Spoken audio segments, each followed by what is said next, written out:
1938 সাল সৌদি আরবের মাটির নিচে যেদিন প্রথম তেলের সন্ধান পাওয়া গেল সেদিন থেকে একটি দেশের ভাগ্য পাল্টে গেল রাতারাতি নাটকীয়ভাবে চিরতরে। একটি যাযাবর মরু সংস্কৃতির দেশ পরিণত হল পৃথিবীর অন্যতম ধনী রাষ্ট্রে। মাটির নিচের কালো সোনা দিয়ে তৈরি হল প্রাসাদ, মহাসড়ক, বিমানবন্দর, বিশ্ববিদ্যালয়।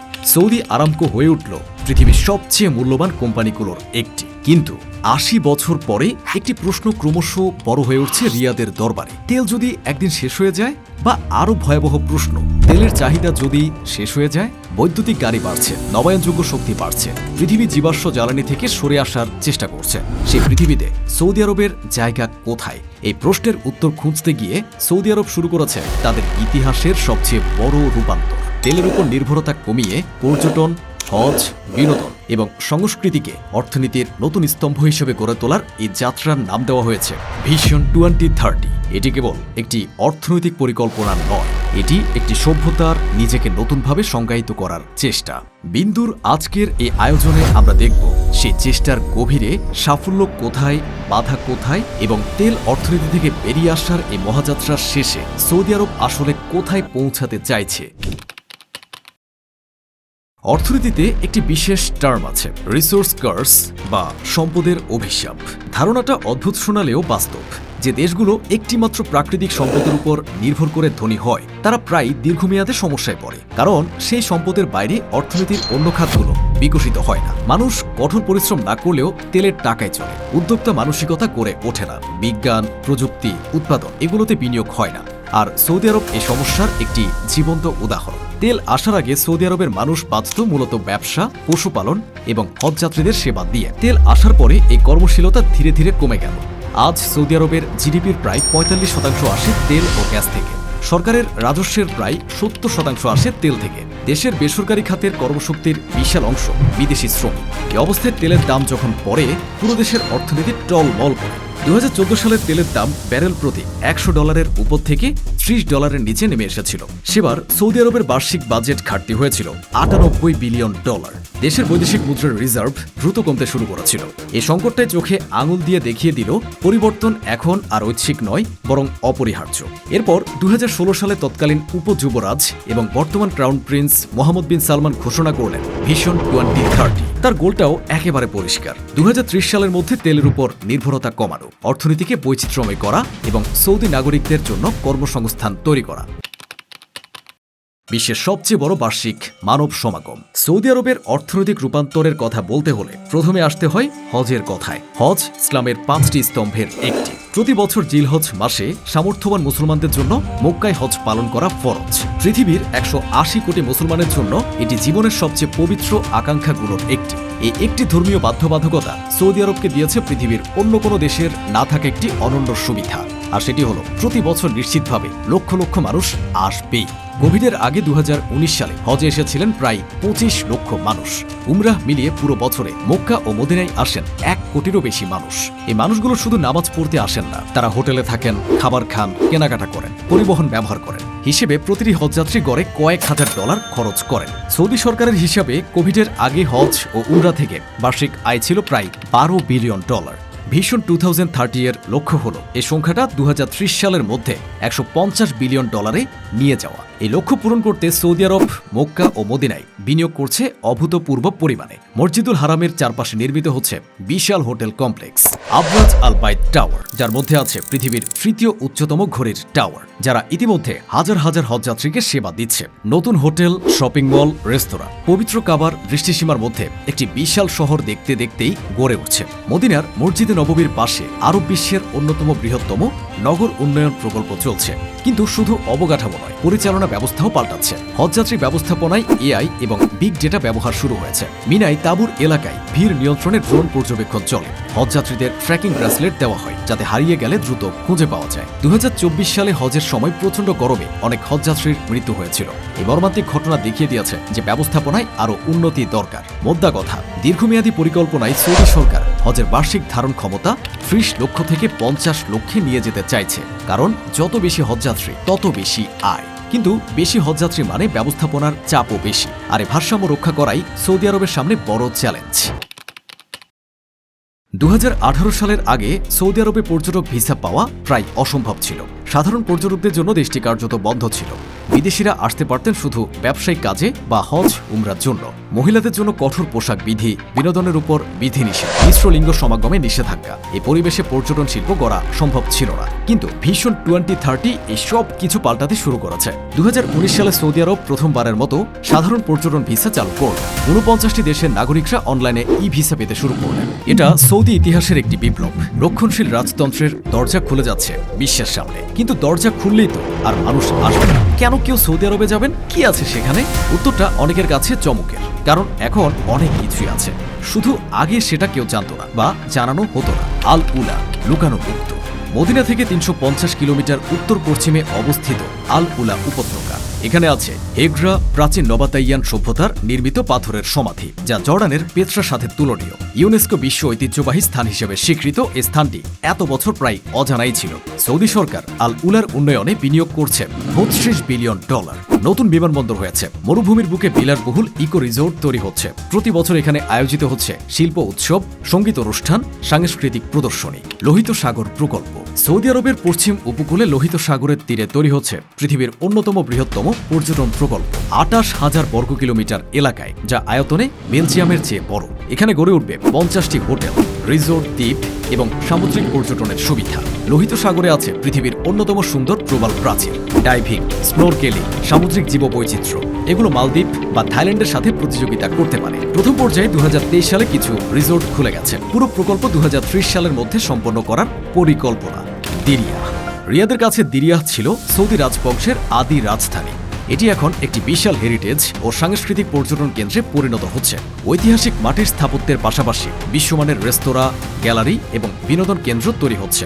ভিশন 2030 এর লক্ষ্য হল 2030 সালের মধ্যে বার্ষিক পর্যটক সংখ্যা 10 কোটিতে নিয়ে যাওয়া এবং পর্যটন খাতের অবদান জিডিপির 10% উন্নীত করা। 2023 সালে সৌদি আরবে এসেছিলেন প্রায় 10 কোটি পর্যটক, হিসেবে যা লক্ষ্যমাত্রা আগেভাগে ছুঁয়ে গেছে। যদিও এই সংখ্যায় হজ উমরার যাত্রীরাও ছিলেন। চ্যাপ্টার 4, বিনোদন বিপ্লব। যে দেশে সিনেমা ছিল নিষিদ্ধ। 2018 সালের মার্চ মাস রিয়াদে একটি সিনেমা হলের দরজা খুলল। এই ঘটনাটি সারা পৃথিবীর খবরে এলো, কারণ সৌদি আরবে এটা আগে কখনো ছিল না। 1980 সালে ধর্মীয় পুলিশের চাপে সিনেমা হল বন্ধ করে দেওয়া হয়েছিল। 35 বছর ধরে সৌদি আরবে কোনো পাবলিক সিনেমা ছিল না। সে নিষেধাজ্ঞা উঠে গেল এবং এটা ছিল একটি বড় পরিবর্তনের ছোট উদাহরণ মাত্র। বিনোদন খাতের জন্য নতুন কর্তৃপক্ষ। সৌদি সরকার তৈরি করল জেনারেল এন্টারটেইনমেন্ট অথরিটি বা সাধারণ বিনোদন কর্তৃপক্ষ। এই সংস্থার কাজ হলো সৌদি আরবে বিনোদন শিল্প গড়ে তোলা। বাজেট বরাদ্দ হলো বিশাল, লক্ষ্য স্থির হলো 2030 সালের মধ্যে প্রত্যেক সৌদি পরিবারগুলোর মোট বার্ষিক বিনোদন ব্যয় জিডিপির 6% নিয়ে যাওয়া। আগে এই সংখ্যা ছিল মাত্র 2.9%। মানুষ আগে বিনোদনের জন্য বাহরাইন বা দুবাইয়ে যেত, এখন দেশের টাকা দেশে রাখাই তাদের আসল উদ্দেশ্য। রিয়াদ সিজন। প্রতি বছর অক্টোবর থেকে মার্চ পর্যন্ত রিয়াদে আয়োজিত হয় রিয়াদ সিজন, যা একটি বিশাল বিনোদন উৎসব, যেখানে কনসার্ট, খেলাধুলা, শিল্প প্রদর্শনী, রেস্তোরাঁ, মেলা সবকিছুই থাকে। 2023 সালে রিয়াদ সিজনে এসেছিলেন 15 মিলিয়নেরও বেশি দর্শক। মোট ব্যয় হয়েছিল $4.5 বিলিয়ন। বিশ্বের বড় শিল্পীরা আসছেন রিয়াদে। Mariah Carey, Marilyn Manson, David Guetta এমন শিল্পীরা সৌদি মঞ্চে পারফর্ম করেছেন, যা এক দশক আগে অকল্পনীয় ছিল। খেলাধুলাকে সফট পাওয়ারের হাতিয়ার। বিনোদনের সবচেয়ে বড় বিনিয়োগ হচ্ছে খেলাধুলায়। ফুটবল বিশ্বের সবচেয়ে জনপ্রিয় খেলা। সৌদি আরব তার অর্থনৈতিক শক্তি দিয়ে ফুটবলকে একটি কৌশলগত হাতিয়ার হিসেবে ব্যবহার করছে। 2022 সালে সৌদি আরব ক্রিশ্চিয়ানো রোনালদোকে সই করিয়েছে আল নাসর ক্লাবে। এই একটি ঘটনাতেই সৌদি লীগের মিডিয়া কভারেজ বিশ্বজুড়ে বহুগুণ বেড়ে গেছে। এরপর এসেছেন কারিম বেনজেমা, অ্যানগোলো কান্তে, নেইমার, সাদিও মানের মতো পৃথিবীর সেরা ফুটবলার। গলফে LIV গলফ সিরিজ শুরু করে ঐতিহ্যবাহী PGA ট্যুরকে চ্যালেঞ্জ করা হয়েছে। WWE wrestling event, formula 1 race, বিশ্বের বড় বড় ক্রীড়া ইভেন্ট সৌদি আরবে আসছে। 2034 সালে সৌদি আরব আয়োজন করবে ফিফা বিশ্বকাপ। এই একটি সিদ্ধান্ত সৌদি আরবের বৈশ্বিক মঞ্চে উপস্থিতিকে সম্পূর্ণ নতুন মাত্রা দেবে। বক্সিং এবং স্পোর্টস। অ্যান্থনি জোশুয়া বনাম Andy Ruiz junior, Tyson Fury বনাম আলেকজান্ডার উসিক। বিশ্বের বড় বড় বক্সিং ম্যাচগুলো এখন রিয়াদে হচ্ছে। বিশ্বের স্পোর্টস চ্যাম্পিয়নশিপগুলো আয়োজন করছে সৌদি আরব। এই খাতে তরুণদের আকর্ষণ করাই মূল লক্ষ্য, কারণ সৌদি জনসংখ্যার 63% 35 বছরের নিচে। ভিশন 2030 এর সবচেয়ে উচ্চাভিলাষী এবং সবচেয়ে বিতর্কিত প্রকল্পের নাম নিও। তাবুক প্রদেশে লোহিত সাগরের তীরে তৈরি হচ্ছে একটি সম্পূর্ণ নতুন শহর। পুরো প্রকল্পের বিনিয়োগ ধরা হয়েছে $500 বিলিয়ন। এর মধ্যে সবচেয়ে চর্চিত অংশ হল দ্য লাইন। 170 কিলোমিটার দীর্ঘ, মাত্র 200 মিটার চওড়া একটি রৈখিক শহর। দুটো সমান্তরাল আয়নার দেয়াল, মাঝে সম্পূর্ণ গাড়িমুক্ত একটি স্মার্ট শহর যেখানে 90 লক্ষ মানুষ বাস করবেন। সম্পূর্ণ নবায়নযোগ্য শক্তিতে চলবে, থাকবে না কোনো কার্বন নিঃসরণ। এছাড়া পরিকল্পনায় আছে পাহাড়ে একটি স্কি রিসোর্ট ট্রোজেনা, যা 2029 সালে এশিয়ান শীতকালীন গেমস আয়োজন করবে, এবং সিনদালাহ নামের একটি শিল্প ও সাংস্কৃতিক কেন্দ্র। কিন্তু নিয়মকে ঘিরে বিতর্ক কম নয়। প্রথমত, নির্মাণের গতি পরিকল্পনার চেয়ে অনেক পিছিয়ে আছে বলে রিপোর্ট বেরিয়েছে। মূল দ্য লাইন প্রকল্পের পরিসর ছোট করার পরিকল্পনা হচ্ছে বলে অভ্যন্তরীণ নথির বরাত দিয়ে কিছু সংবাদ মাধ্যম জানিয়েছে। দ্বিতীয়ত, এই প্রকল্পের জন্য স্থানীয় হুইয়েতাত উপজাতির মানুষদের জোরপূর্বক উচ্ছেদ করা হয়েছে বলে অভিযোগ আছে। কেউ কেউ প্রতিরোধ করার চেষ্টা করায় গ্রেফতার হয়েছেন। তৃতীয়ত, অনেক বিশেষজ্ঞ প্রশ্ন তুলছেন, এত বিশাল প্রকল্প আদৌ বাস্তবে রূপ নেবে কিনা, নাকি এটা কেবল একটি মার্কেটিং স্ট্যান্ডবাজি। নিয়ম সৌদি আরবের স্বপ্নের সবচেয়ে বড় প্রতীক, কিন্তু স্বপ্ন এবং বাস্তবতার মধ্যে দূরত্বটা এখনো অনেক। ভিশন 2030 কেবল একটি অর্থনৈতিক পরিকল্পনা নয়, এটা একটা সামাজিক রূপান্তর, এবং সেই রূপান্তরের সবচেয়ে দৃশ্যমান অংশ হল নারীর ভূমিকার পরিবর্তন। 2018 সালের জুন মাস সৌদি আরবের নারীদের গাড়ি চালানোর অনুমতি দেওয়া হলো। ফলে পৃথিবীর শেষ দেশ হিসেবে সৌদিতে নারীদের গাড়ি চালানোর এই বিধিনিষেধ উঠে গেল। এটা কেবল একটি সামাজিক পরিবর্তন নয়, এটা অর্থনৈতিক সিদ্ধান্ত।